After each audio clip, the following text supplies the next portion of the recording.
로 제 이야기가 소개된다는 말을 듣고 어렵게 사연을 보내게 되었습니다. 저는 남편과 30대 중반에 결혼했습니다. 요즘은 워낙 30대 넘어서 결혼한 사람들이 많은데 저 때만 해도 늦은 결혼이었거든요. 저는 남편과 중매로 만나 결혼했습니다. 그래서 부모님이 엄청 좋아하셨어요. 그래서 결혼하고 딸 둘 낳고 나름대로 잘 살고 있었죠. 남편은 직장을 다니다 그만두고 현재 사업을 하고 있고요. 제 남편에는 형이 2명이 있습니다. 한 명은 현재 미국에 거주하시고 나머지 한 명은 서울에 계시죠. 그리고 저희 부모님도 서울에 살고 있어요. 시부모님 모두 건강하게 살아 계시고요. 제 아주버님의 아내 그러니까 제 작은 형님에게는 친구분이 한 명 있는데요. 그분이 미용사입니다. 그래서 저도 자주 가서 머리를 했죠. 저희 집에서 그리 멀지 않은 동네에서 미용실을 하시는데 꽤 실력이 좋으시거든요. 그날도 염색을 하려고 미용실에 갔어요. 그런데 문이 잠겨 있더라고요. 잠시 외출했나 영업을 안 하나 생각이 들면서 내일 다시 와야 하는 고민이 들더라고요. 미용실 앞에서 10번 정도 고민하다가 내일 다시 오자 결정하고 집에 가려는데 화장실이 가고 싶더라고요.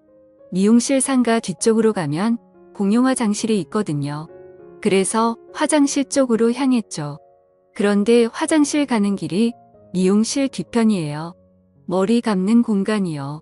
그래서 머리 감는 공간 뒷문으로 나가면 바로 화장실이 나오거든요. 아무튼 화장실을 가려고 하는데 미용실 쪽에서 여자 신음소리가 나는 거예요. 이상하잖아요. 분명 문이 잠겨 있었는데요.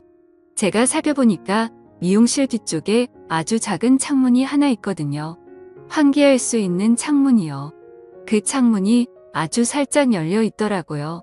그래서 까치발을 들고 그 창문으로 미용실 안을 들여다봤죠. 근데 작은 형님 친구분이 거기에서 웬 남자랑 그 짓을 하고 있는 게 아니겠어요. 머리 감는 그곳에서 남자랑 아주 난리가 났더라고요. 그 친구분은 당연히 유부녀예요. 아이도 하나 있고요. 그 아이를 실제로 본 적도 있어요. 기가 막히더라고요. 유부녀가 미용실 문 잠가놓고 웬 남자랑 그 짓을 하고 있으니까요. 근데 그 남자가 왠지 낯이 익었습니다. 그래서 아주 자세히 얼굴을 봤는데 아니 글쎄 저희 작은 아주버님이 아니겠어요? 그러니까 작은 아주버님이 와이프 친구랑 바람을 피우고 있는 장면을 제가 목격한 겁니다. 너무 놀라서 순간 저는 악하고 비명을 질렀어요. 저도 모르게 나온 소리라 당황했죠. 그런데 그 순간 작은 아주버님이 고개를 돌려서 창문 쪽을 바라보는 게 아니겠어요? 그 바람에 작은 아주버님이랑 눈이 마주쳤죠. 저는 눈이 마주치자마자 냅다 도망을 쳤습니다. 바로 택시를 타고 저희 집으로 갔죠. 한 10분 후에 작은 아주버님이 전화를 하시더라고요. 당연히 받지 않았습니다. 그런데 막 10번이 넘어가도록 전화를 하시더라고요. 당연히 다급하셨겠죠. 바람 피우는 모습을 제게 들키셨으니까요. 그래도 받지 않았습니다. 너무 떨리고 심장이 쿵쾅거려서 받을 수가 없더라고요. 그렇게 전화를 계속 받지 않자 문자가 왔더라고요. 전화 좀 받아달라고요. 이야기 좀 하자고 하더군요. 저는 문자도 무시했습니다. 머리가 복잡해서 도무지 아무런 답장도 할 수가 없었어요. 그냥 남편 얼굴 보기도 민망하더라고요. 남편이 유독 작은 아주버님이랑 많이 닮았어요. 그래서 남편 얼굴 볼 때마다 작은 아주버님이 그 친구분이랑 그 짓을 하고 있던 광경이 생생하게 떠올랐습니다. 작은 아주버님은 제가 전화해도 받지 않고 문자도 무시하니까 아주 속이 타셨나 봐요. 저희 집으로 평일에 출근도 하지 않고 직접 찾아오셨더라고요. 처음에는 아예 문도 열지 않으려고 했는데 작은 아주버님을 계속 문 앞에 세워두는 것도 예의가 아닌 것 같아서 문을 열어드렸습니다. 생전 그분이 저희 집에 오시지도 않고 오신다고 해도 뭐 사가지고 오시는 분이 아닌데 그날은 글쎄 과일 바구니를 들고 오셨더라고요. 세상 친절한 웃음을 지으면서 과일 바구니를 저에게 주셨습니다. 남편이랑 같이 먹이라고요. 저는 들어오시라고 하고 커피를 한 잔 타드렸습니다. 작은 아주버님은 뜨거운 커피를 거의 원샷 하시더니 제게 물으셨습니다. 다 봤냐고요? 저는 시치미를 뗐죠. 무슨 말인지 모르겠다고요. 그랬더니 저랑 눈 마주쳤잖아요. 라고 하더라고요. 더는 모른 척할 수가 없어서 이실 찍고 했습니다. 다 봤다고요. 실망이라고도 했습니다. 어떻게 다른 사람도 아니고 작은 형님 친구분이랑 그런 짓을 벌일 수가 있으시냐고. 당장 정리하라고 했죠. 그랬더니 그때부터 작은 아주버님이 정말 사정사정 하시더라고요. 한순간에 실수였다고요. 심지어 그 친구분이 본인을 계속 아주 작정하고 유혹했다고 했습니다. 자기는 안 된다고 거절을 했는데도 계속 작정을 하고 달려들었답니다. 여자가 그렇게 달려드는데 버틸 남자가 어디 있겠냐면서 실수했다고 하시더군요. 바람이고 뭐고 그런 것도 없었다고요. 이미 정리된 관계라고요. 그러니 제발 작은 형님에게 말하지 말아달라고 하셨습니다. 안 그래도 작은 형님에게 말해야 하나 말아야 하나 고민이 됐거든요. 하지만 말하지 말아달라고 부탁을 아닌 심술이 나서 작은 형님에게 당장 고자질하고 싶었습니다. 그런데 작은 아주버님이 그런 제 마음을 읽으신 것 같더라고요. 대뜸 저에게 비밀로 해주면 제 남편이 빌린 돈을 갚지 않아도 된다고 하시더군요.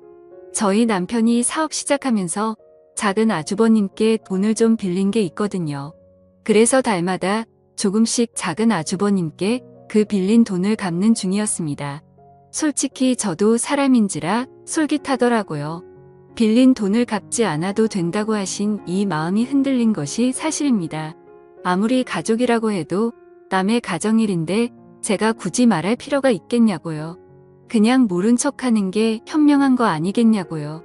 그래도 대놓고 비밀로 해주겠다는 게 너무 속 보이는 것 같고 왠지 죄책감도 들어서 일단 생각해 보겠다고 했습니다. 저도 생각을 정리할 시간이 필요하다고요.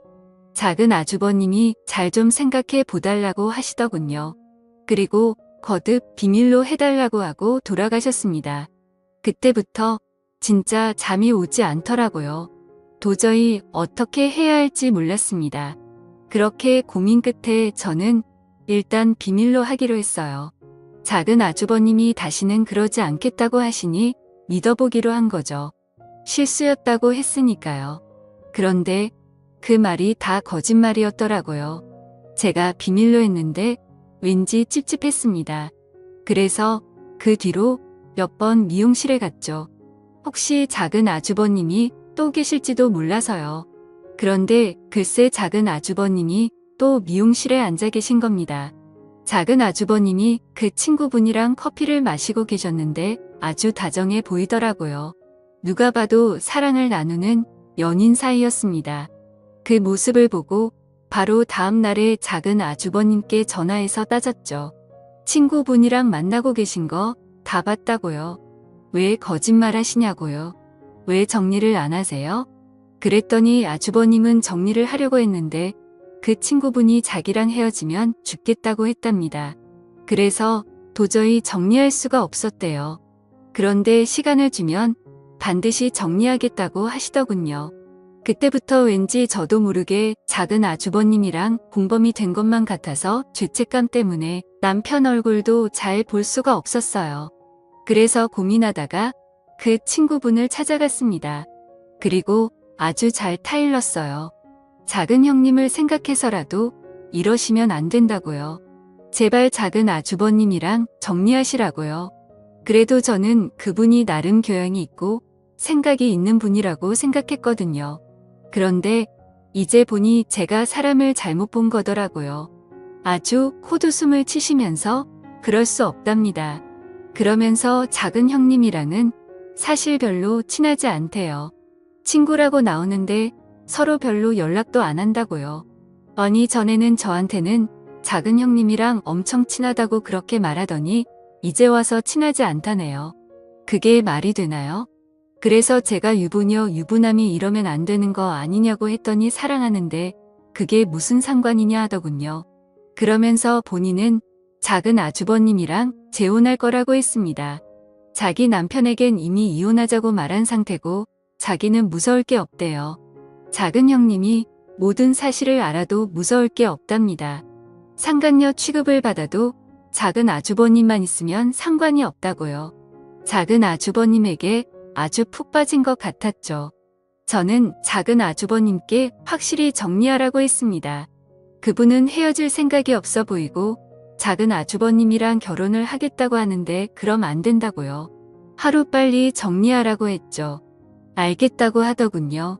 시간만 주면 정리하겠다고요. 그리고 나서 2주쯤인가 모르는 번호로 연락이 와서 받았더니 그 작은 형님 친구분이더라고요. 무슨 일이냐고 물었더니 만나자고 하셨습니다. 할 말이 있다고요. 그래서 미용실로 찾아갔더니 엉엉 울면서 작은 아주버님이 바람을 피운다고 하더라고요. 아니 이미 그 친구분이랑 바람을 피우고 있는 작은 아주버님이 또 무슨 바람을 피운다니? 제가 그게 대체 무슨 소리냐고 했더니 글쎄 작은 아주버님에게 또 다른 여자가 있답니다. 본인이 얼마 전에 알아냈다고요. 자기가 그 여자 누구냐고 따져 물으니까 알 거 없다고 하면서 헤어지자고 했습니다. 이미 다른 여자를 사랑하게 됐다면서요. 저를 붙잡고 엉엉 울면서 말하더라고요. 그런데 제가 듣다가 대체 그런 말을 왜 나한테 하는 거냐고 했더니 저보고 작은 아주버님 좀 설득해달래요. 그래서 뭘 설득하냐고 했더니 그 여자랑 헤어지라고 말을 해달랍니다. 기가 막히더군요. 본인도 바람을 피우는 주제에 누구 보고 헤어지라고 부탁을 해달라는 건지. 그래서 그런 건 내가 알아서 할 테니 신경 쓰지 말라고 했죠. 이제라도 정신 차리고 본인 가정에 충실하라고요.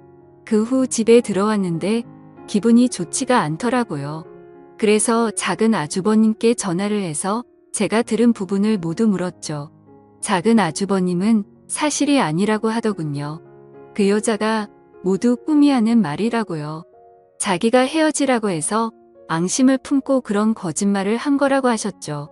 그런데 제가 느끼기엔 거짓말 같지는 않았거든요. 정말 슬퍼하면서 울었으니까요. 정말 진심으로 하는 말 같았습니다. 저는 작은 아주버님이 또 다른 여자와 바람을 피우고 있다고 확신했습니다. 이쯤 되니 모르는 척하는 것도 죄스럽겠더라고요. 그래서 남편에게 모두 말했습니다. 그동안 있었던 일을 전부 말했어요. 당연히 남편은 화를 냈죠. 왜 이제야 말하는 거냐고 엄청 뭐라고 했습니다. 저보고 그 돈 안 갚아도 된다고 해서 흔들린 거냐고요. 솔직하게 말했죠. 흔들렸다고. 그래도 이제라도 정신 차리고 사실을 말하는 거라고요. 남편이 작은 아주버님께 전화를 해서 정말 엄청나게 뭐라고 하더라고요. 서로 고성이 오고 갔습니다. 휴대폰 너머로 작은 아주버님이 신랑에게 욕을 하는 소리도 들렸고 아주 난리가 났어요. 작은 아주버님은 저희 신랑한테 신경 끄라고 하시더군요. 남편이 작은 아주버님께 한 소리 했지만 막상 작은 형님에게 말하는 건 꺼려했습니다. 본인 입으로 도무지 말할 수가 없대요. 저도 마찬가지고요. 그래도 저는 역시 말해야 한다는 생각이 들었습니다. 만약 제가 작은 형님이었다면 저는 저에게 말해주기를 바랬을 테니까요. 저는 정말 어렵게 용기를 내서 작은 형님에게 말했습니다. 그동안 있었던 일 전부 숨기지 않고 말했죠. 작은 형님이 그동안 작은 아주버님이 외도를 감추고 있었던 걸 알면 저를 죽을 때까지 보지 않겠다고 하실지도 모르지만 있는 그대로 말씀드렸어요. 그런데 작은 형님은 이미 알고 계시더라고요. 친구분이랑 바람을 피운 것도 알고 계시고 다른 여자랑 바람이 난 것도 알고 있었어요. 심지어 다른 여자가 누구인지도 알고 있더라고요. 글쎄 회사 경례랍니다. 나이가 40대 초반이래요. 10살은 넘게 차이가 나는 여자랑 바람이 난 거죠. 더 기가 막힌 것은 바람이 이번이 처음이 아니라는 겁니다. 결혼 생활하면서 작은 아주버님이 엄청 많은 바람을 피웠다고 하더라고요. 그걸 알면서도 작은 형님은 지금까지 모른 척 눈 감아준 거였고요. 작은 형님은 저에게 조금 실망했다고 했지만 이제라도 말해줘서 고맙다고 하시면서 자기를 도와달라고 하셨습니다. 어떻게 도와주냐고 했더니 자기 계획을 말씀하시더라고요. 알고 보니 이미 작은 형님은 많은 부분을 계획하고 계셨죠. 일단 작은 아주버님이 작은 형님 이름으로 구매했던 아파트 2채를 모두 형님이 파셨대요. 작은 아주버님이 사업을 하면서 돈을 조금 모으셨거든요. 그런데 세금을 내야 하니까 작은 형님이 이름으로 아파트를 산 거죠. 그래서 작은 형님이 그 아파트를 몰래 판 거고요.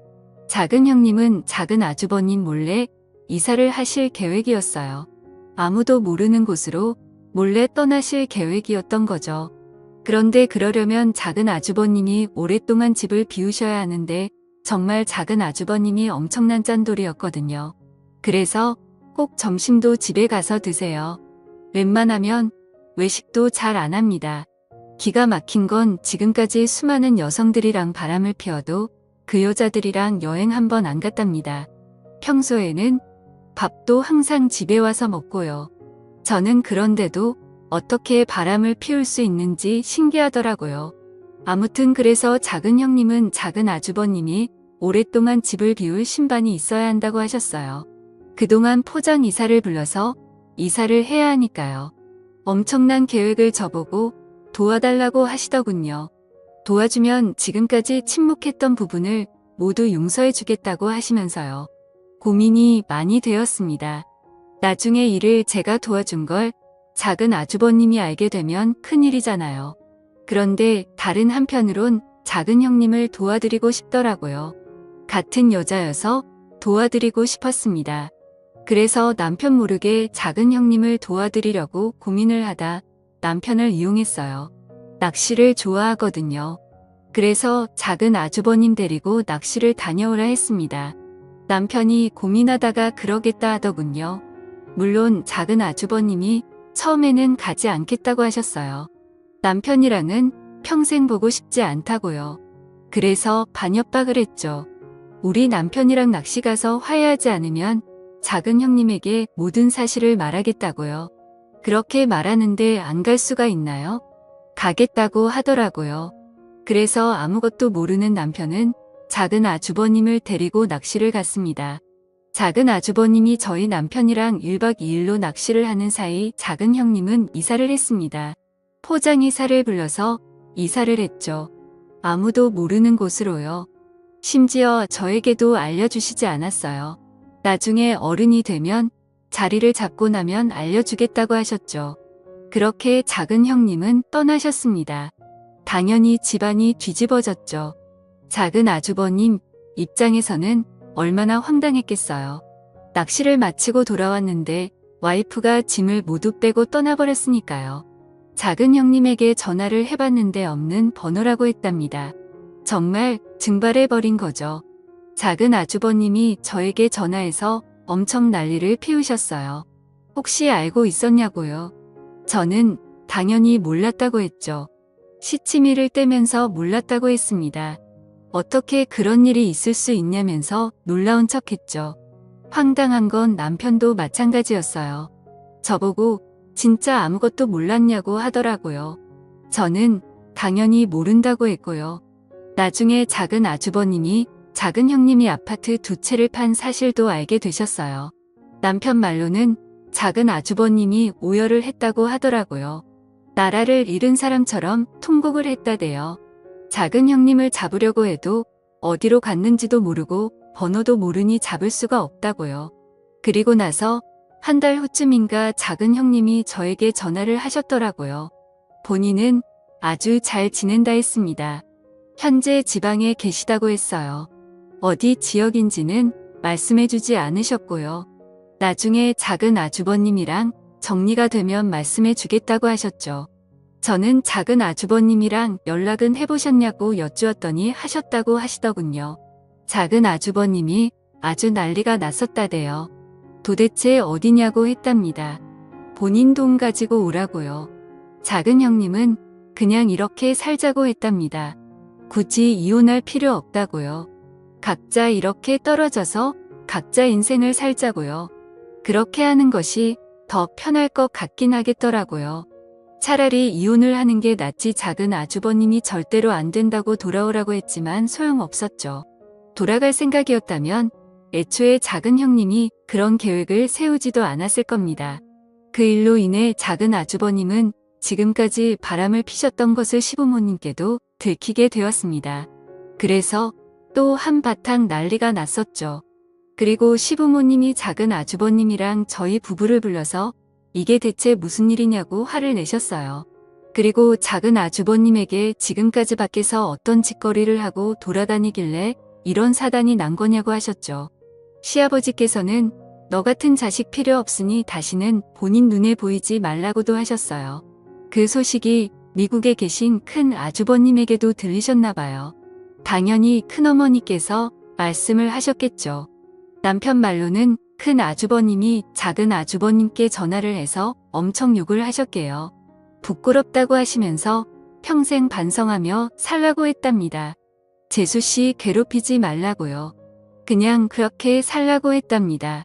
작은 아주버님도 큰 아주버님에게는 꼼짝 못해요. 그래서 그 말 듣고 더 이상 작은 형님을 괴롭히지 않는 것 같더라고요. 어느 정도 상황이 정리가 되니까 작은 형님이 아무에게도 말해주지 말라면서 사는 곳을 말씀해 주셨습니다. 작은 형님은 제주도에 계셨죠. 작은 형님은 작은 아주버님이 자신이 사는 곳을 알 수 없도록 작은 형님 어머님 이름으로 집을 구매했다고 했습니다. 그래야 절대 모른다면서요. 그래서 전 남편에게 친구들이랑 놀러 간다고 말하고 작은 형님을 보러 제주도에 갔었어요. 형님이 편안하게 사시는 모습을 보니 안심이 되더군요.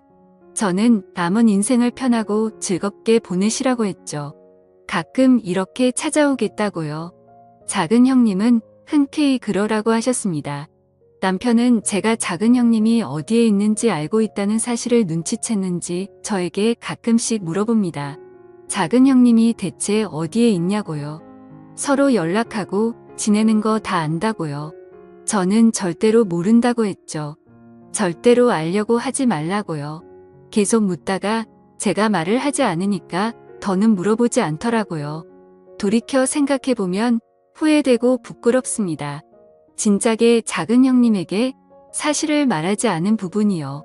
그것만 생각하면 정말 얼굴이 화끈거려요. 작은 형님은 그럴 수 있다고 본인이었어도 말해주는 게 어려웠을 거라고 다 이해한다고 했지만 그럼에도 부끄러운 것은 사실이에요. 그나마 일이 이렇게 잘 끝나서 다행이죠. 제 이야기를 들어주셔서 감사합니다. 집안에 좋지 않은 일이라서 말을 꺼내는 게 조심스러웠어요. 제가 잘못한 부분도 있으니까요. 하지만 같은 여자로서 통쾌한 부분이어서 이렇게 익명으로 사연을 보내게 됐습니다.